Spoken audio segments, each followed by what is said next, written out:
रोज रस्त्यावर मार खावा लागायचा, शाळेत सगळे चिडवायचे, बारीकशा अंगकाठीमुळे ज्याला सगळे कमकुवत समजायचे, तोच मुलगा पुढे जाऊन जग हलवून टाकणारा नेता बनला. युद्धानंतर उद्ध्वस्त झालेल्या शहरात हा मुलगा उंदरांशी लढून मोठा झाला.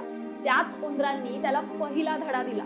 कोणालाही कोपऱ्यात दाबलं तर तो घाबरत नाही, उलट परत हल्ला करतो. हे मनात ठेवून त्याने ठरवलं की मी घाबरणार नाही, मी स्वतःला बदलणार. जुडो, सॅम्बो शिकून स्वतःची कमजोरी ही ताकदीत बदलली.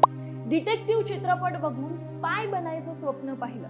वय फक्त 16 आणि सरळ KGB ऑफिस मध्ये जाऊन म्हणाला की मला एजंट व्हायचे. पण नकार मिळाल्यानंतरही तो थांबला नाही आणि अखेर इंटेलिजन्स ऑफिसर बनलाच.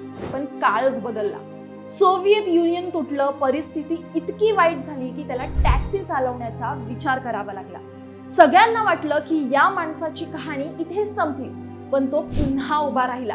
राजकारणात आला, ग्रे कार्डिनल म्हणून ओळख मिळाली.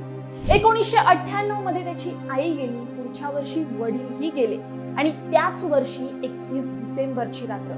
जग न्यू इयर साजरा करत होतं तेव्हा अचानक रशियाच्या राष्ट्राध्यक्षांनी राजीनामा दिला आणि संपूर्ण देशाची सत्ता या एका अनोळखी मुलाच्या हातात आली. हा मुलगा म्हणजेच व्लादिमीर पुतीन. आणि हेच पुतीन एकेकाळी इतका संघर्ष करून आलेला नेता, सध्या सर्वात शक्तिशाली, पण त्यांची कहाणी, कारकिर्दी ही वादग्रस्त सुद्धा राहिली.